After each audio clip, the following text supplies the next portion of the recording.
اگر آپ کبھی زندگی میں مجھے بھی دیکھیں نا ٹی وی میں کسی عورت کے ساتھ میں کسی پروگرام پہ بیٹھا ہوں تو آپ بالکل لحاظ نہ کریں, آپ بالکل وہ چینل بند کر دیں, ہمیں ضرورت ہی نہیں. میرے لیے کوئی مفتی دلیل نہیں ہے وہ عورت کے ساتھ بیٹھا ہے پروگرام میں. میں نے تو وہ والا قرآن پڑھا جس میں اللہ کریم نے کہا عورتیں آ جائیں تو مرد نظریں نیچی کر لیں. ہم نے تو وہ والا قرآن پڑھا جس میں حکم ہے کہ مرد آئے تو عورت اپنی نظر نیچی کر لے. تو جہاں علامہ صاحب کے سامنے لڑکی بیٹھی ہے ٹی وی میں انٹرویو لے رہی ہے, وہاں نظریں نیچی ہوتی ہیں؟ کہاں سے فتویٰ آیا؟ حضرت جنید بغدادی تو فرمایا کرتے تھے کہ حسن بصری پڑھانے والا ہو, رابعہ بصری پڑھنے والی ہو, تو پھر بھی ان کو بغیر پردے کے پڑھنے پڑھانے کی اجازت نہیں ہے. بات ختم ہو گئی. میں کل مجھے سرکاری یونیورسٹی ہے جامعہ کوٹلی کشمیر کی, انہوں نے مجھے دعوت دی کہ آپ کو لیکچر دینا ہے سائنس, تقوی اور رمضان.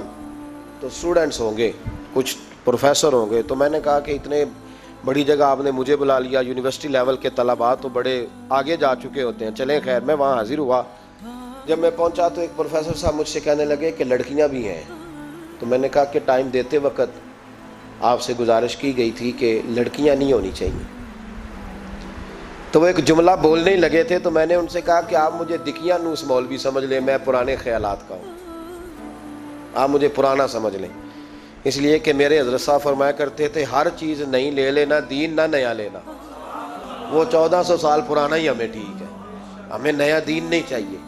کہنے لگے جی وہ بچیاں تھوڑی پیچھے بیٹھ جائیں گی. میں نے کہا آپ درمیان میں پردہ لگا لیں, میں انہیں نہ دیکھوں وہ مجھے نہ دیکھیں. ٹھیک ہے, بات سنیں, ختم ہو گئی. لیکن اگر وہ سامنے بیٹھیں گی تو ہم نہیں بات کریں گے. تو وہ چونکہ پی ایچ ڈی لیول کے لوگ ہوتے ہیں, زیادہ پڑھے ہوتے ہیں, دلائل دینے کی کوشش کی. تو میں نے کہا میں دلیل نہیں سنتا, میں سنتا ہوں یا اللہ کا قرآن یا مصطفیٰ کا فرمان.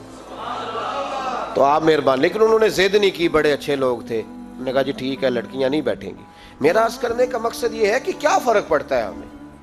بہت سارے ذرائع ہیں عورتوں تک پیغام پہنچانے کے, پیغام پہنچ جاتا ہے, کوئی حرج نہیں. آپ باپ پردہ بندوبست کریں. ہمارے رمضان کے فجروں کے درس میں ہزاروں کی تعداد میں عورتیں آتی ہیں, ان کے لیے باپردہ بیٹھنے کا بندوبست ہے. لیکن کوئی ضروری ہے کہ ٹی وی پہ ایک عورت بن سور کے سامنے بیٹھے اور آپ اس کے سوالوں کے جواب دیں؟ ہمارے لیے نہ کوئی مفتی دلیل ہے, نہ کوئی شیخ الحدیث دلیل ہے. اس طرح کا کوئی مفکر محقق ہمارے لیے دلیل نہیں. ہمارے لیے دلیل رسول اللہ کی ذات ہے صلی اللہ تعالی علیہ. ختم ہو گئی بات.